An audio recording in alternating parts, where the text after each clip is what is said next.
जो खबर अब हम आपको बताने जा रहे हैं उसको जरा ध्यान से देखिए, क्योंकि ये आपकी सेहत से जुड़ी खबर है। उत्तराखंड के हरिद्वार, देहरादून और उधम सिंह नगर जिले की फार्मा कंपनियों की दवाओं के सैंपल लगातार फेल हो रहे हैं। केंद्रीय औषधि मानक नियंत्रण संगठन और स्टेट ड्रग कंट्रोलर ने पिछले कुछ महीनों में अलग अलग दवाओं के सैंपल लिए थे। अब इन सैंपल्स की रिपोर्ट सामने आई है। उत्तराखंड की फार्मा कंपनियों के 17 सैंपल फेल हो गए हैं। इनमें से 10 सैंपल हरिद्वार की फार्मा यूनिट के हैं, जबकि 5 देहरादून जिले से और 2 सैंपल उधम सिंह नगर की फार्मा यूनिट से लिए गए थे। जो सैंपल फेल हुए हैं उनमें हार्ट से जुड़ी, blood sugar, ulcer, blood pressure जैसी दवाओं के सैंपल शामिल हैं। गौरतलब है कि उत्तराखंड सहित देश के अलग अलग राज्यों के कुल 67 सैंपल या तो मिलावटी पाए गए हैं या फिर सब स्टैंडर्ड पाए गए हैं।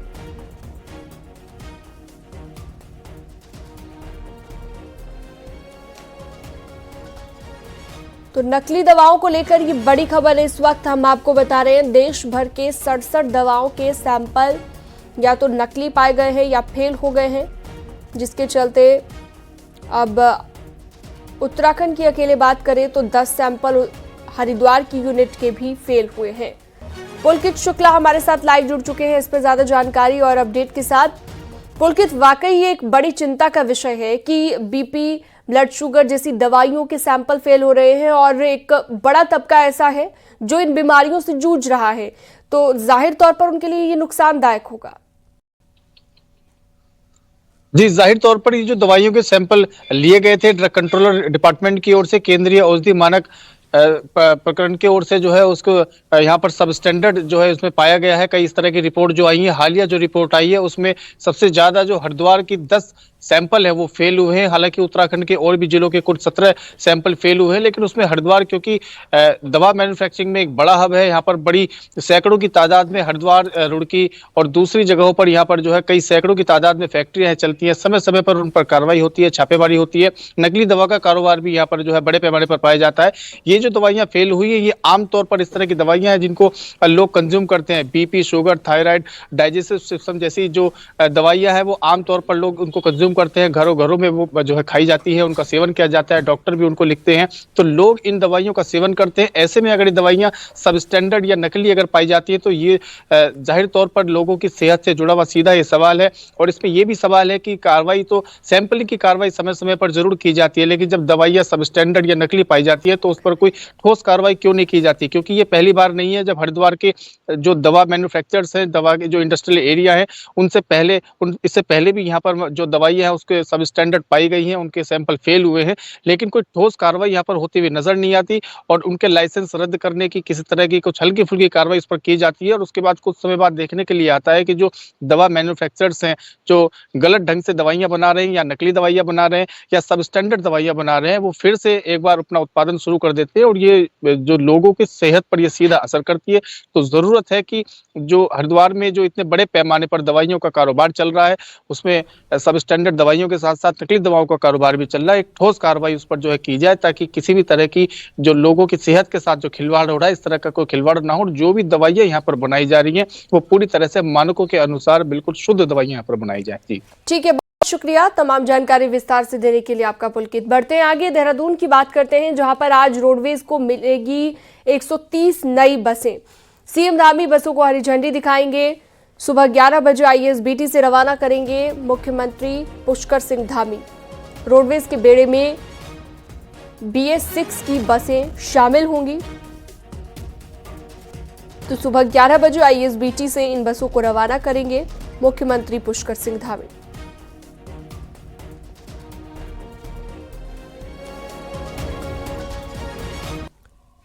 तो रोडवेज की 130 नई बसें सीएम धामी बसों को हरी झंडी दिखाएंगे और रोडवेज के बेड़े में ये शामिल होंगी। सुबह 11 बजे आईएसबीटी से रवाना करेंगे, जैसा कि हमने आपको बताया। बढ़ते हैं आगे, मुख्यमंत्री पुष्कर सिंह धामी की बात करते हैं। उन्होंने कहा है कि हाई कोर्ट और सुप्रीम कोर्ट में तैनात उत्तराखंड के वकील मामलों की ठीक तरह से पैरवी करें। सीएम ने सलाह दी कि समय समय पर अधिकारी सरकारी वकीलों के साथ कोऑर्डिनेशन करें ताकि जो मामले हाई कोर्ट या फिर सुप्रीम कोर्ट में सुनवाई के लिए आने हैं वहां पर उत्तराखंड का पक्ष मजबूती से रखा जा सके। शनिवार को न्याय विभाग की समीक्षा मीटिंग के दौरान सीएम धामी ने ये बातें कही हैं। सीएम की मीटिंग में न्याय विभाग से जुड़े सरकार के सभी बड़े अधिकारी शामिल हुए। पिछले कुछ समय में चंद मामलों में राज्य की कमजोर पैरवी से सरकार को दिक्कत आई है। ताजा मामला उपनल कर्मचारी को सरकारी कर्मचारियों की तरह पक्की नौकरी देने का है। सूत्रों के अनुसार इस मामले में सरकार सुप्रीम कोर्ट में पुनर्विचार याचिका दायर कर सकती है।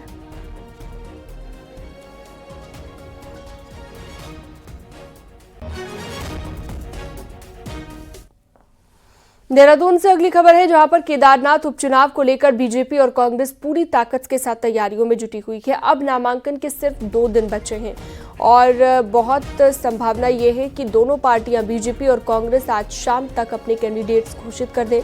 बीजेपी का पेंच इस बात पर फंसा है कि क्या पूर्व विधायक की लड़की को टिकट दे या फिर 2 चुनावों में लड़े। निर्दलियों को जो अच्छा वोट लाए, तो वहीं कांग्रेस में लगभग 12 से ज्यादा कैंडिडेट्स के नाम हाईकमान के पास भेजे गए हैं, लेकिन ज्यादातर बड़े नेता पूर्व विधायक मनोज रावत के नाम पर गोलबंदी करते हुए दिख रहे हैं। तो उपचुनाव की तैयारियों में जुटी हुई है बीजेपी और कांग्रेस। आज दोनों पार्टियां ऐलान कर सकती हैं। नामांकन के लिए सिर्फ 2 दिन बाकी बचे हैं।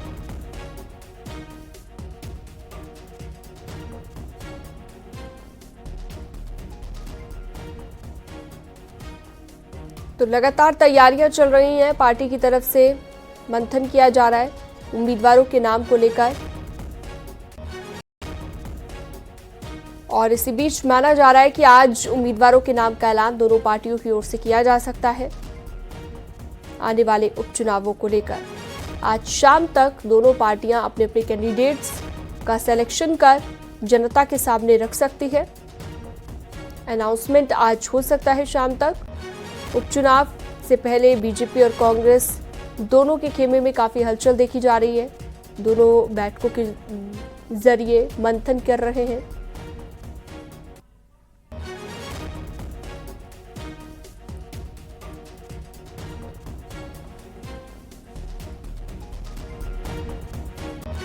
केदारनाथ चुनाव और निकाय चुनाव को लेकर शनिवार को कांग्रेस की मीटिंग हुई। कोऑर्डिनेशन कमेटी की मीटिंग में आगे की रणनीति को लेकर चर्चा हुई।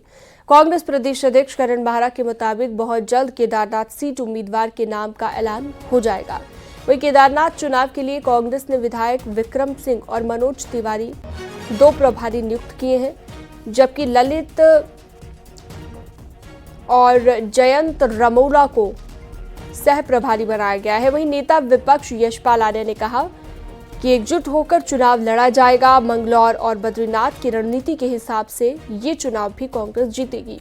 कोऑर्डिनेशन की इस बैठक में प्रदेश अध्यक्ष करण बाहरा और गणेश गोदियाल साथ दिखे, तो पूर्व सीएम हरीश रावत बैठक में नहीं पहुंचे, जबकि कांग्रेस नेता प्रीतम सिंह अपने विधानसभा क्षेत्र में चकराता में रहे।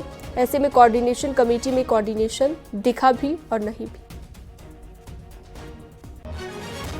उम्मीद कर रहा हूँ आज शाम या कल तक उम्मीदवार की घोषणा हाईकमान कर देगा। कई चीजें हैं बीजेपी के टिकट डिक्लेयर नहीं में, और भी कई रणनीति होती है राजनीति में, उनको लेकर अभी हम वेट करें। पैनल ऑलरेडी डली है और देखते हैं उसमें हाईकमान क्या निर्णय करता है। मैं भी उत्सुक हूँ, इंतजार कर रहा हूँ। जिम्मेदारियां तय हो रही हैं और इस पोलिंग बूथ स्तर पर भी हमारी जो पहले एक हमने बद्रीनाथ में और मंगलौर में जो हमने एक रूपरेखा तय की थी, उसी को आगे बढ़ाना चाहते हैं। और मेरा मानना है कि कार्यकर्ताओं में उत्साह भी है, माहौल भी कांग्रेस के पक्ष में दिख रहा है।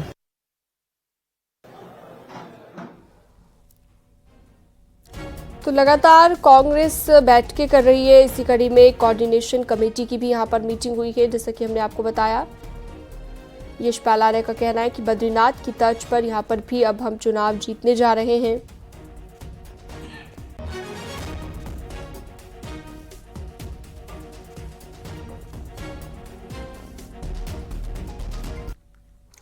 तो बीजेपी और कांग्रेस लगातार तैयारियां कर रही हैं उपचुनाव को लेकर। नामांकन में सिर्फ 2 दिन बचे हैं और बहुत संभावना ये है कि दो पार्टियां बीजेपी और कांग्रेस आज शाम तक अपने कैंडिडेट्स को अनाउंस कर देगी।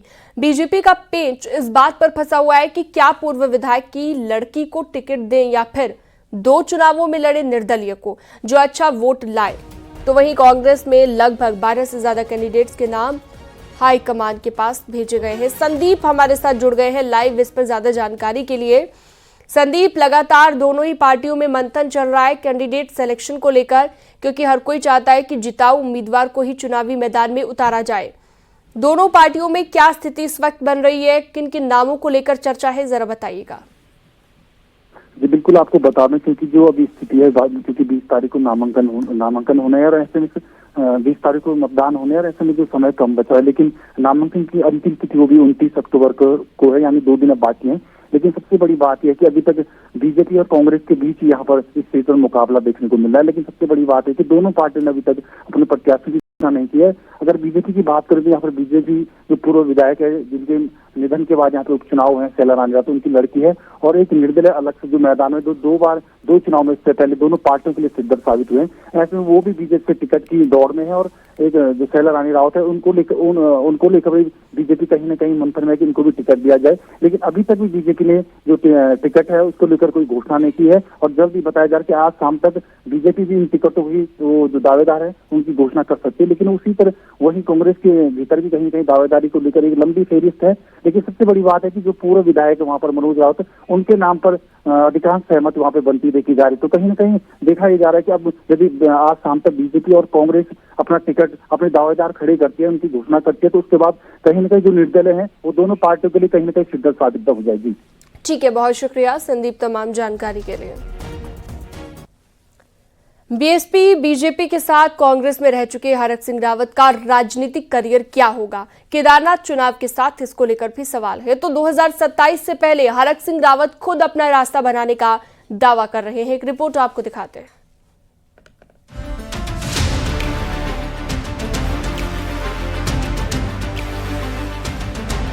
जो 2016 का पाप है उसका न्यूनतम प्रायश्चित तो होना चाहिए। किसी एक को जिताने के लिए तो काम करो कहीं।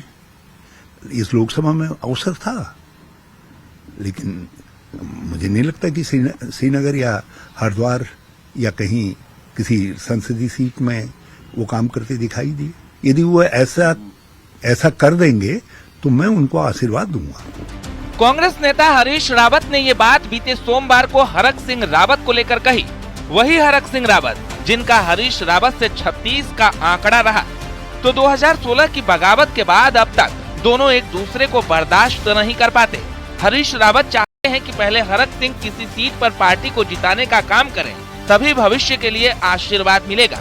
लेकिन 2022 से लेकर केदारनाथ तक चुनाव में लड़ने में अड़ंगा लगने से हरक सिंह रावत परेशान हैं। हरक सिंह रावत के मुताबिक ईडी से जांच में कांग्रेस के कुछ नेता पीछे से बीजेपी के साथ हैं और बार बार रोकने वाला ये मामला अब वो नहीं चलने देंगे।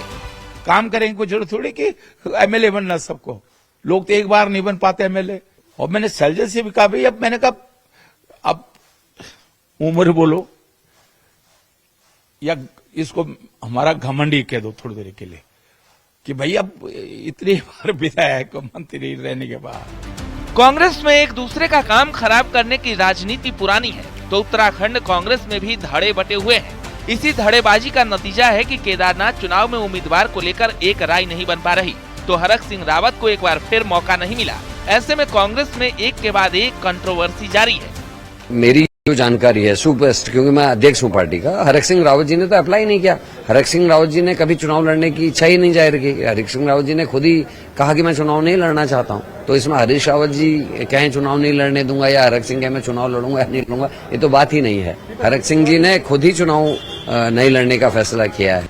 बद्रीनाथ उपचुनाव के बाद कांग्रेस की चाहत केदारनाथ जीतने की है, लेकिन हालात यहाँ भी हरियाणा जैसे हैं। नेता एक दूसरे के साथ देने के बजाय रास्ता रोकते नजर आ रहे हैं। ऐसे में केदारनाथ और कांग्रेस का भविष्य आसानी से समझा जा सकता है। दीपांकर भट्ट, न्यूज़ 18, देहरादून।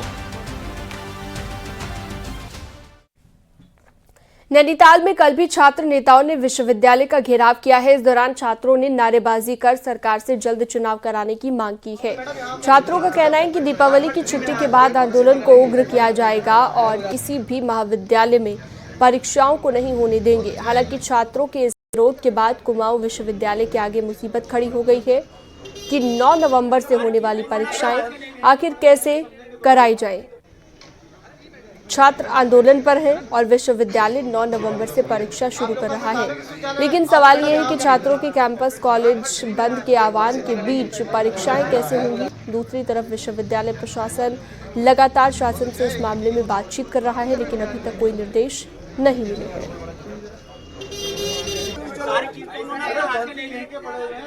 के टाइम पे हम जो हमारा धरना है वो स्थगित करेंगे, क्योंकि आगे जाके हमें और लड़ाई भी करनी है। जो 4 तारीख के बाद जैसे हमारी यूनिवर्सिटी, हमारे कैंपस, जो चीज़ें हमारी खुलती है, हम दोबारा से पूर्ण हम अपने धरने में बैठेंगे। कैलेंडर के अनुसार विश्वविद्यालय की 9 तारीख से परीक्षा कराने की संपूर्ण तैयारियां हैं, लेकिन अगर किसी बच्चे का कोई रिप्रेजेंटेशन आता है तो उसको कुलपति महोदय के समक्ष उसका निदान निकाल के डेट डिसाइड हो जाएगी। आगे बढ़ते हैं, बागेश्वर की बात करते हैं। सिमगड़ी पोस्ट ऑफिस के पोस्टमास्टर सुरेंद्र सिंह पंचपाल को कांडा पुलिस ने गिरफ्तार कर लिया है। पोस्टमास्टर पर आरोप है कि उन्होंने खाता धारकों की नकली पासबुक और फर्जी दस्तावेजों का इस्तेमाल करके 32 लाख रुपए की धोखाधड़ी की है। खाता धारकों की शिकायतों के आधार पर सुरेंद्र सिंह के खिलाफ मामला दर्ज किया गया था। वहीं पुलिस का ये कहना है कि आरोपी से पूछताछ जारी है और गबन के और रुपयों को भी जल्द ही बरामद कर लिया जाएगा। वहाँ का ग्रामीण डाक सेवक है सिमगड़ी पोस्ट ऑफिस का, इसके द्वारा जो है लगभग 32 लाख रुपए का गबन जो है पोस्ट ऑफिस का उन्होंने किया है। ये शिकायत हमें प्राप्त हुई। इसमें जो है तुरंत हमने थाना कांडा में मुकदमा पंजीकृत किया था और इसमें अभियुक्त की गिरफ्तारी हमने शीघ्र ही कर ली है। पौड़ी के कई विभाग सीएम हेल्पलाइन में दर्ज जन शिकायतों का समय से समाधान नहीं कर पा रहे हैं, जिसकी वजह से डीएम ने एक्शन लिया है। डीएम पौड़ी ने SDM Kotdwar, DPRO Pauri, DFO Lansdowne, चिकित्सा अधिकारी, पशुपालन की सैलरी रोकने के आदेश दिए हैं। इसके साथ ही राजस्व विभाग, ऊर्जा विभाग, लोक निर्माण विभाग, पेयजल विभाग समेत 21 विभागों को कारण बताओ नोटिस जारी किया गया।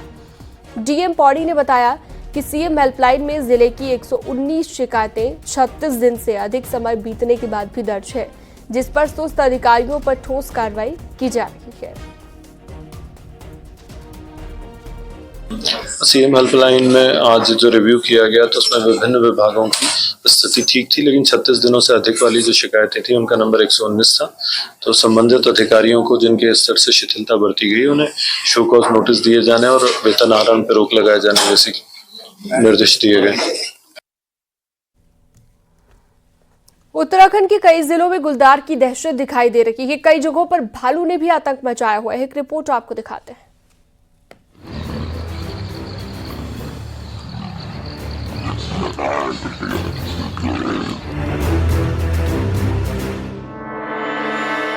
बागेश्वर से एक खौफनाक तस्वीर सामने आई है, जहां पर 2 गुलदार आपस में भिड़ रहे हैं। उनके गुर्राने की आवाज दूर तक सुनाई दे रही है। बिलौना वार्ड के एक घर के पास अचानक 2 गुलदारों की मौजूदगी देखकर आसपास के लोग डर गए, जिसके बाद किसी ने अपने मोबाइल कैमरे में दोनों का वीडियो बना लिया। दोनों तेंदुए लड़ते लड़ते दूसरी तरफ भागते हुए देखे गए। स्थानीय लोगों ने वन विभाग को तेंदुओं की जानकारी दी है। तेंदुओं को पकड़ने के लिए पिंजरा लगाने की मांग की गई है। हरिद्वार के लालढांग क्षेत्र के पीली पड़ाव गांव में एक गुलदार घुस गया और एक बंद पड़े मकान में घुसकर बैठ गया, जिससे गांव में दहशत फैल गई। सूचना मिलने के बाद वन विभाग की टीम मौके पर पहुंची और गुलदार को पकड़ने की कोशिश की गई, लेकिन गुलदार चकमा देकर जंगल की तरफ भाग गया। इस दौरान वन विभाग की टीम को ग्रामीणों का आक्रोश भी झेलना पड़ा। उसमें से एक धान के खेत में, छोटे से धान के खेत में ओपन में आ गया। हमने कोशिश करी कि उसको जो है इम्प्रोवाइज किया है, लेकिन ओपन में होने के कारण जो है मतलब कम आती है तो वो निकल गया। वहीं जोशीमठ में इन दिनों भालू ने लोगों को खौफ जदा किया है, जिससे लोगों का घरों से बाहर निकलना मुश्किल हो गया है। 5 भालू और उसके बच्चे घूमते हुए नजर आए हैं, जिसके बाद वन विभाग ने अपनी गश्त बढ़ा दी है। वन विभाग ने लोगों से अलर्ट रहने की अपील की है। तकरीबन हमें 5-6 भालू की सूचनाएं प्राप्त हुई है। यहाँ पर एक मादा भालू, उसके 2 बच्चों की जो वीडियोस दिख रहे हैं उससे भी पुष्टि की जाती है कि यहाँ पर जो ये भालू का विचरण बहुत ज़्यादा है। उसके संबंध में हमारे यहाँ 4 टीमें गठित की गई हैं। प्रयास किए जा रहे हैं। हमने विभाग स्तर पर 3 टीमें बनाई है। इसके अलावा हमने एक QRT टीम बनाई है जो दिन रात गश्त कर रही है, और इसके अलावा हम लाउड स्पीकर से भी लगातार अनाउंसमेंट कर रहे हैं। हमने लोगों से सतर्क रहने की अपील की है। उत्तरकाशी के भटवाड़ी ब्लॉक में भी भालू ने कोहराम मचाया है। यहाँ के सारी गांव में भालू पिछले दिनों 2 ग्रामीणों पर हमला कर चुका है। भालू के हमले के बाद महिला को अस्पताल में भर्ती कराया गया है। जंगली जानवर का आतंक बहुत हो गया है और इसको जो है वन विभाग की टीम जो है इसको जा करके या तो इसे मार दें या जंगल से भगा दें। हमारी जो है जंगल का रास्ता है, सभी लोग अपने खेतों में जाते हैं। भालू के आतंक से लोग सहमे हुए हैं। ग्रामीण वन विभाग से भालू को मारने की मांग कर रहे हैं। Bureau report, news 18।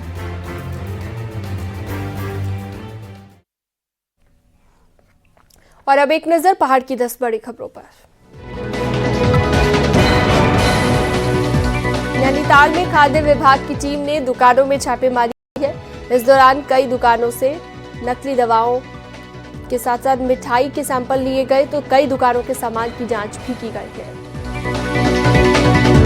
हरिद्वार में भी खाद्य सुरक्षा विभाग ने खाद्य पदार्थों और मिठाइयों की जांच के लिए विशेष अभियान चलाया। मिठाई की दुकानों से सैंपल लिए गए। मोबाइल टेस्टिंग वन के जरिए लोगों को जागरूक किया गया। कोटद्वार में धनतेरस और दीपावली को लेकर पुलिस अलर्ट पर है। बाजारों में गश्त कर रही है संदिग्ध लोगों पर पैनी नजर। गोलवाला में स्कूल की रसोई का ताला तोड़कर करीब 80 थाली चुराने वाले आरोपी को गिरफ्तार कर लिया गया। हरिद्वार में शहरी विकास मंत्री प्रेमचंद अग्रवाल ने नगर निगम और हरिद्वार रुड़की विकास प्राधिकरण की 2 महत्वपूर्ण योजनाओं का निरीक्षण किया। ऋषिकेश की श्रीदेव सुमन यूनिवर्सिटी के कैंपस में छात्रों ने वाइस चांसलर की शव यात्रा निकाली। छात्र संघ चुनाव नहीं होने से नाराज। नई टिहरी पीजी कॉलेज में छात्र संघ चुनाव नहीं कराने से आक्रोशित छात्रों ने प्रदेश सरकार का पुतला भी फूंका और नारेबाजी की। भू कानून और मूल निवास के मुद्दे पर यूकेडी 24 नवंबर को कुमाऊं कमिश्नरी और 10 जनवरी को गढ़वाली कमिश्नरी का घेराव करेगी। दिल्ली के पूर्व उप मुख्यमंत्री मनीष सिसोदिया हरिद्वार पहुंचे। इस दौरान मनीष सिसोदिया ने उत्तराखंड में आगामी नगर निकाय चुनावों में सभी सीटों पर चुनाव लड़ने और जीत दर्ज करने का दावा किया। अल्मोड़ा में ब्लॉक स्तरीय खेलकूद प्रतियोगिताएं शुरू हो गई हैं, जिसमें 14, 17 और 20 साल के खिलाड़ियों ने हिस्सा लिया है। 29 अक्टूबर तक प्रतियोगिता चलेगी।